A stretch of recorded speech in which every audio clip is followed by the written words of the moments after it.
다리오 왕 제2년 8째 달에 여호와의 말씀이 이또의 손자 베리가의 아들 선지자 스가랴에게 임하니라. 이르시되 여호와가 너희의 조상들에게 심히 진노하였느니라. 그러므로 너는 그들에게 말하기를 만군의 여호와께서 이처럼 이르시되 너희는 내게로 돌아오라. 만군의 여호와의 말이니라. 그리하면 내가 너희에게로 돌아가리라. 만군의 여호와의 말이니라. 너희 조상들을 본받지 말라. 옛적 선지자들이 그들에게 외쳐 이르되 만군의 여호와께서 이같이 말씀하시기를 너희가 악한 길 악한 행위를 떠나서 돌아오라 하셨다 하나 그들이 듣지 아니하고 내게 귀를 기울이지 아니하였느니라. 너희 조상들이 어디 있느냐? 또 선지자들이 영원히 살겠느냐? 내가 나의 종 선지자들에게 명령한 내 말과 내 법도들이 어찌 너희 조상들에게 임하지 아니하였느냐? 그러므로 그들이 돌이켜 이르기를 만군의 여호와께서 우리 길대로 우리 행위대로 우리에게 행하시려고 뜻하신 것을 우리에게 행하셨도다 하였느니라. 우리 사랑하는 브릿지 가족 여러분, 오늘 10월 13일 월요일, 이제 오늘부터 저와 함께 스가랴서의 말씀을 같이 묵상하고 또 큐티하시게 될 텐데요. 우리 어제까지 로마서 1장부터 16장까지의 어떻게 보면 길고도 긴, 또 짧으면 짧다라고 생각해 볼 수 있는 로마서의 큐티의 여정을 은혜 가운데 잘 마칠 수 있도록 또 역사하신 하나님께 모든 영광을 올려드립니다. 자, 오늘부터 함께 우리가 다루게 될 이 스가랴서의 말씀. 자, 오늘은 첫 시간이기 때문에 여러분들에게 간단하게 배경을 좀 설명을 드리고 오늘 본문 1절부터 6절을 통해서 하나님이 저와 여러분들에게 오늘 주시는 나의 말씀을 무엇인지 우리가 함께 귀를 좀 기울이기를 원합니다. 스가랴서라고 하는 이 책은 구약의 12개의 소선지서의 책이 있는데요. 특별히 구약은 대선지서, 소선지서 이렇게 분류를 해놓습니다. 자, 그런데 대선지서와 소선지서로 구분하는 가장 중요한 기준은 뭐냐면 바로 그 책의 양이에요. 그래서 양이 많은 것, 예를 들면 이사야서라든가 예레미야서 이런 것들은 장수가 굉장히 많지 않습니까? 이런 것들은 대선지서로 분류를 하고요. 얼마 되지 않는 짧은 내용으로 기록되어져 있는 그런 선지서를 소선지서라고 부릅니다. 그 소선지서의 12권 중에 속해 있는 책이 바로 이 스가랴서의 말씀인데요. 자, 이 스가랴라고 하는 선지자가 활동했던 시기는 이스라엘 백성들이 하나님의 심판을 받아서 결국 바벨론의 포로로 끌려가게 됩니다.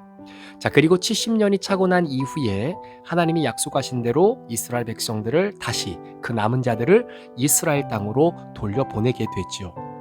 자, 그때 당시만 하더라도 전 세계는 바로 이 바벨론이라고 하는 갈대아의 왕이라고 하는 이 사람들이 이 세계를 제패하고 있었던 상황이었지만 하나님께서 신흥 국가로 떠오르는 이 페르시아 고레스의 칙령에 의해서 현재 모든 나라 가운데에 바로 그런 노예들은 본국으로 돌아가라라고 하는 고레스 칙령을 내리게 되죠. 그래서 그 고레스 칙령에 따라서 이스라엘 백성들이 총 3번에 걸쳐 3차에 걸쳐서 본국으로 돌아오게 되는데 바로 그 1차 포로 귀환 때 가장 주도적인 역할을 했던 사람이 바로 수룹바벨이라고 하는 사람입니다. 자, 그래서 이 수룹바벨이라고 하는 사람은 그때 당시에 약 5만 명 정도가 되는 이스라엘 백성들을 데리고 포로 1차 귀환을 하게 되는데 자, 이런 상황 속에서 그들과 함께 무리를 지어서 예루살렘으로 돌아왔던 사람 중에 한 사람이 바로 학개라고 하는 선지자도 있고요. 그리고 오늘부터 우리가 함께 다루게 될 바로 이 스가랴라고 하는 바로 그러한 선지자입니다. 자, 어떻게 보면은 이들이 바벨론 포로에서 다시 본국으로 돌아왔을 때 가장 먼저 이들의 마음속에 소망을 품고 있었던 거냐면 바로 무너진 성전을 재건하는 것이었습니다. 자, 그런데 사실은 역사적으로 볼 때에 이스라엘 백성들이 1차로 포로 귀환을 하고 난 다음에 약 20년 정도의 시간이 흐르고 나서야 비로소 이들이 다시 성전을 재건하게 되는 바로 그러한 일들을 진행하게 되는데 자, 그 이유에 대해서는 나중에 여러분들에게 다시 한번 설명을 좀 드리도록 하겠습니다. 자, 당시의 정치적인 상황은 그런 거예요. 자, 페르시아의 제국이 이제는 고레스 왕에 의해서 바벨론이 멸망을 하게 됩니다. 그래서 아까도 말씀드렸던 것처럼 이제는 포로로 끌려왔던 유대인들에게 너희들 다시 고향으로 돌아가서 너희들이 하고 싶은, 너희들이 짓고 싶은 성전을 내가 지을 수 있도록 허락해 주겠다라고 하는 그러한 내용이 바로 학개 선지자와 연관되어져 있고, 자, 그 내용이 바로 에스라 1장과도 연관되어져 있고요. 그리고 그 내용이 결국은 학개서와도 함께 연결되어져 있는 내용이다라는 겁니다. 자, 그런데 문제는 여러분, 70년 동안 바벨론에서 포로 생활을 했어요. 여러분, 70년 동안 타국에서 삶을 살았다라고 한다는 것은 얼마나 우리의 삶의 정체성이 많이 흔들렸겠습니까? 우리가 다른 나라에서 5년, 10년만 살아도 거의 그 나라의 문화를 옷 입고 살아가듯 우리도 나도 모르게 그렇게 변할 때가 있는데, 여러분 70년이라고 하는 시간을 바벨론에서 포로로 살아왔으니 얼마나 그 생활이 익숙해져 있겠습니까? 자, 그런 상황에서 이제는 다시 본국으로 돌아가라고 하는 칙령이 떨어지게 되자 약 5만 명의 이스라엘 백성들이 이제는 다시 본국으로 돌아가게 됩니다. 자, 그런데 한 가지 우리가 생각해 볼 것은 뭐냐면 70년 동안 바벨론에 살았으니 거기에 삶의 터전이 다 준비되어 있었겠죠. 자, 그런데 그 모든 것들을 다 정리하고 다시 맨 땅에 헤딩하는 듯한 그런 마음으로 본국으로 돌아오기는 하지만 어떻게 보면 이거는 역이민과도 같은 상황입니다. 자, 마침내 이스라엘 땅으로 돌아왔지만 여전히 1차 포로 귀환한 백성들은 현실의 어려움 때문에 자신들이 먹고 살 문제에 먼저 포커스를 두다 보니까 사실은 성전 재건을 하는 데 있어서는 많은 시간과 마음과 물질을 할애하지 못했던 바로 그때였죠. 자, 그런데 이스라엘 백성들의 가장 중심에는 여전히 성전에 대한 그리움이 있었습니다. 그런데 어떻습니까?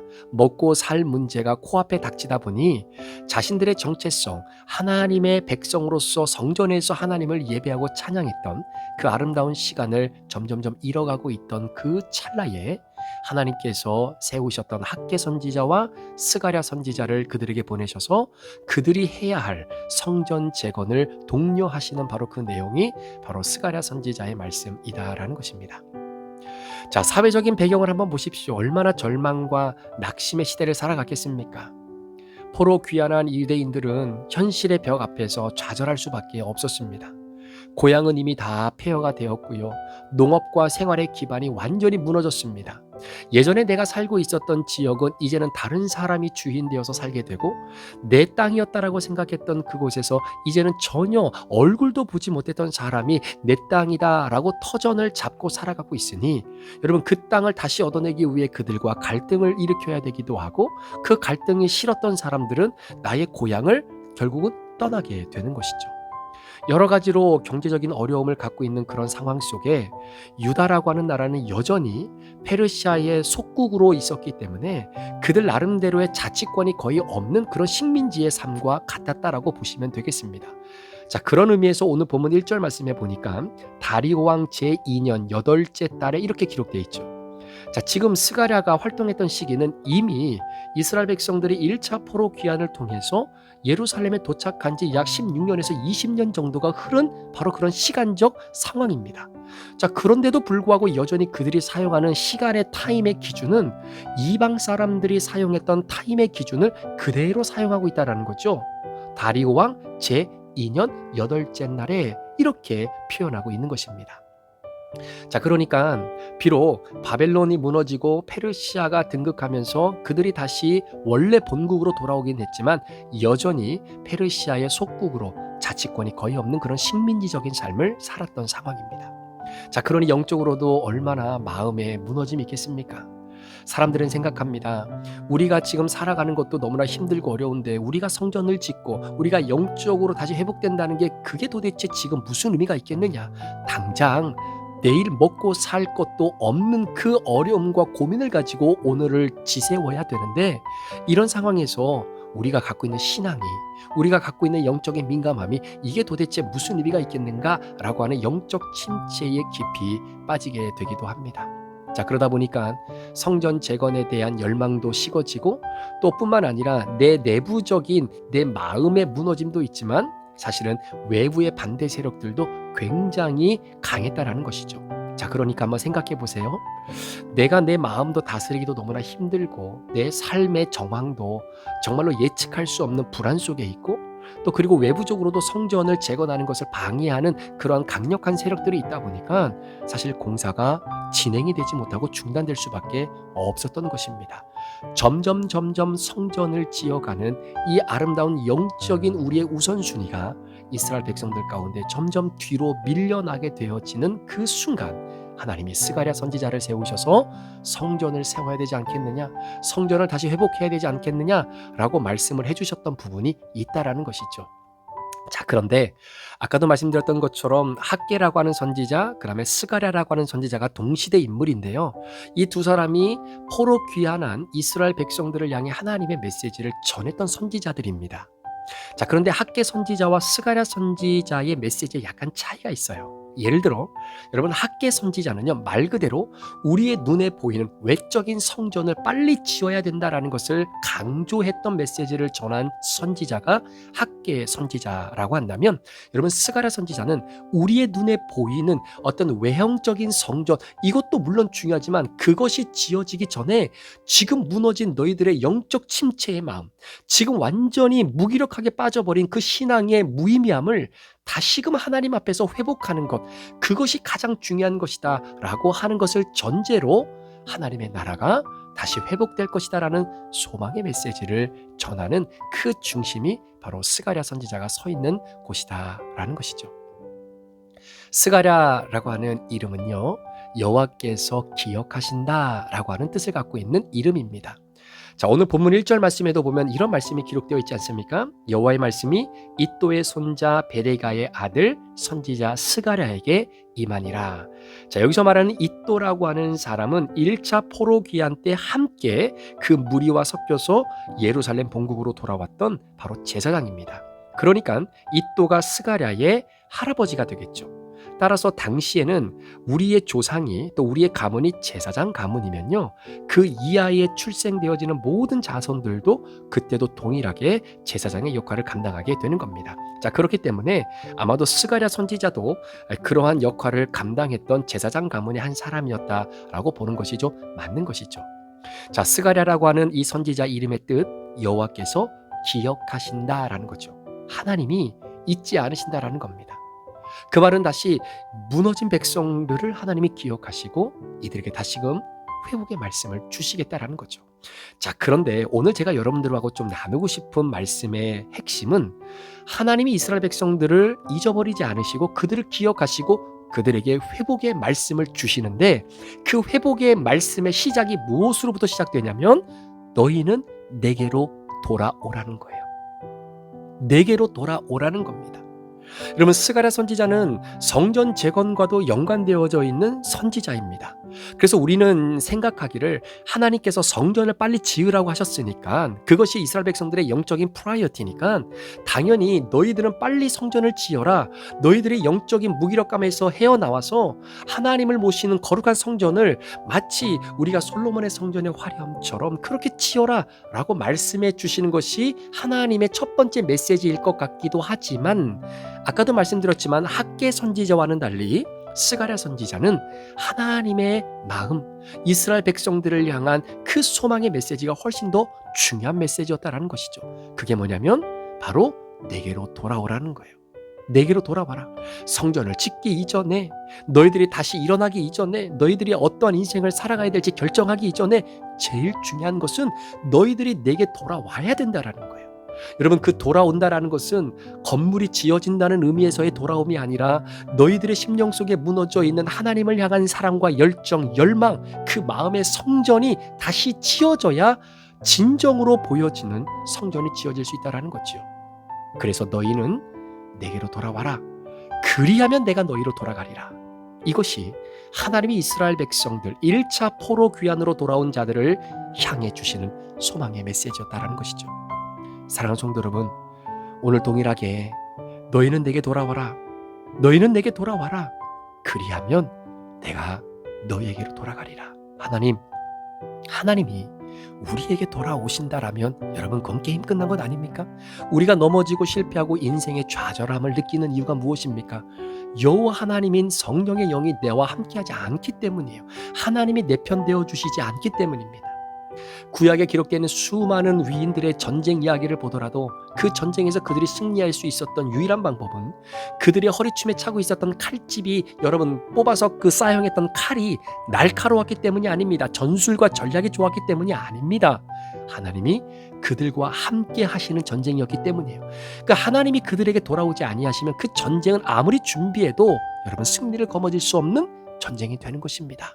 그래서 오늘 이스라엘 백성들에게 하나님이 주시는 첫 번째 메시지는 바로 성전의 벽돌이 지어지는 것이 문제가 아니라 너희들이 영혼의 방향이 잘못되었기에 다시금 내게로 돌아와라. 내게로 돌아오면 내가 너희에게로 돌아가겠다라고 하는 소망과 희망의 메시지를 주시는 것이죠. 여기서 돌아오라라고 하는 이 히브리 단어의 원래 의미는 우리가 잘 아는 것처럼 회개하다, 방향을 바꾸다라고 하는 뜻입니다.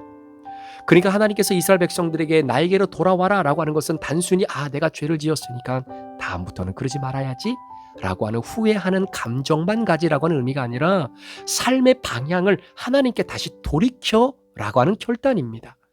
여러분, 회개는 죄책감이 아니라 방향의 전환이에요. 방향의 회복입니다.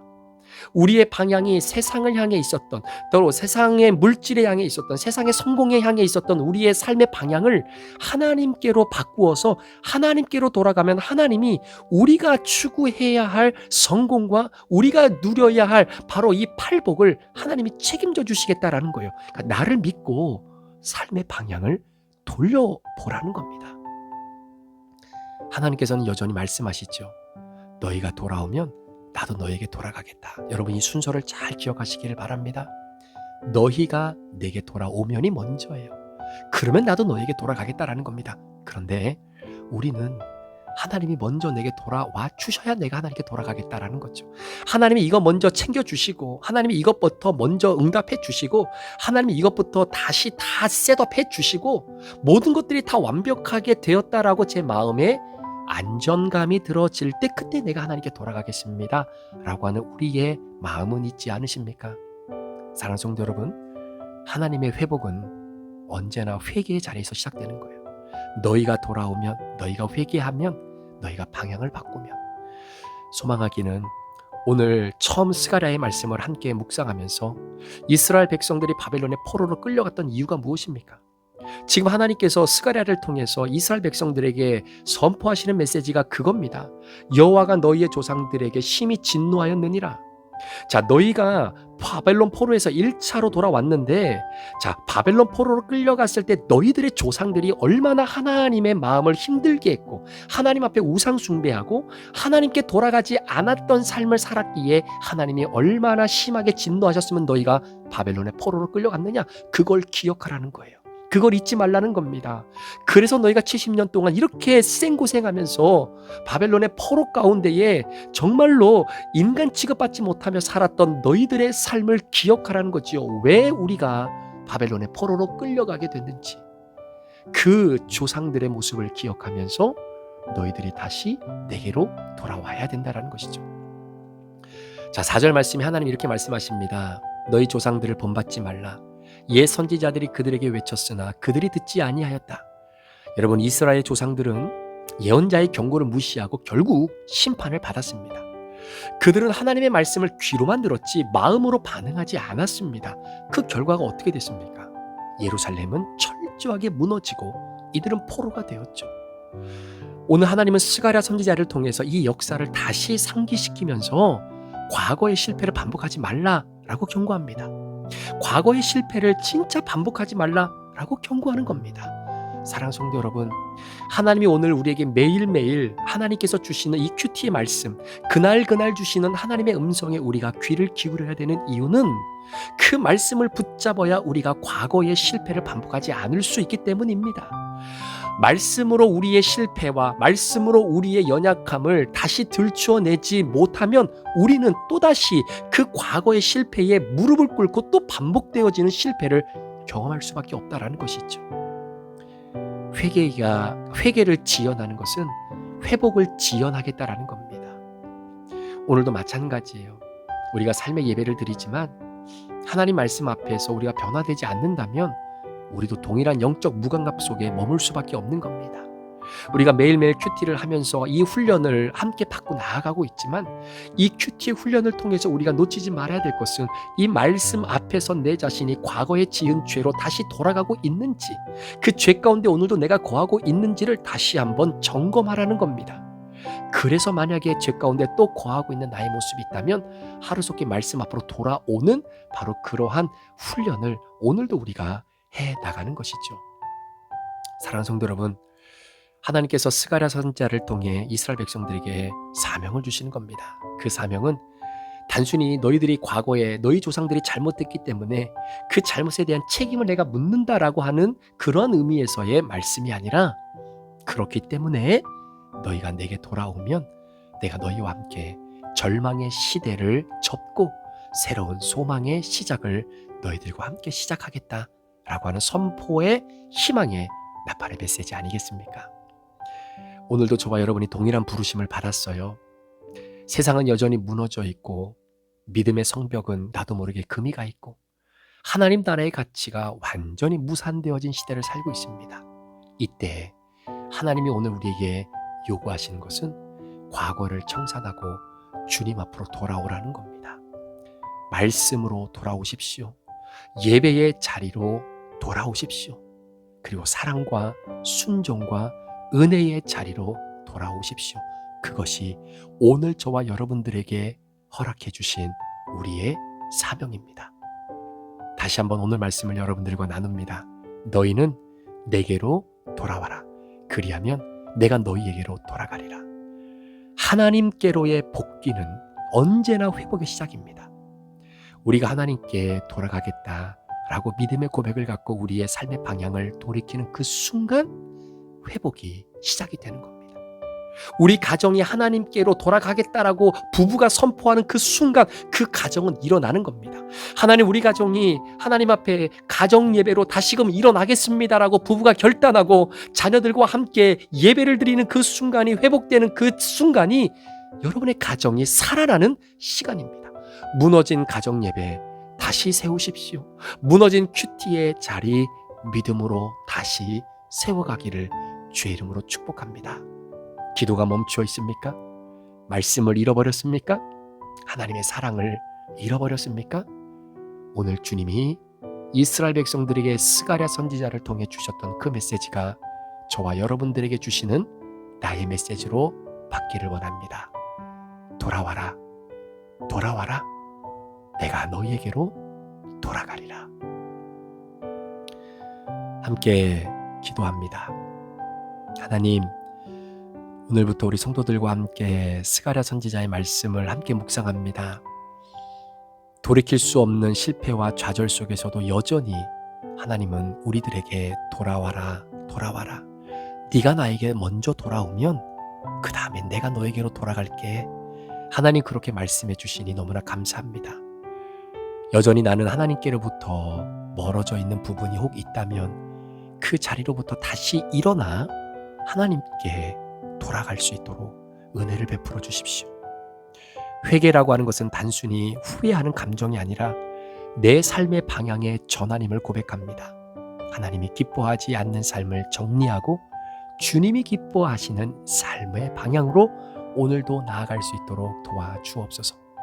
오늘 하나님, 우리 사랑하는 성도들의 삶 가운데 무너진 많은 이웃들을 바라보며 정말로 하나님의 은혜를 가지고 사랑하는 성도님, 사랑하는 여보, 사랑하는 아내, 사랑하는 자녀들아, 우리 하나님께로 다시 돌아가자.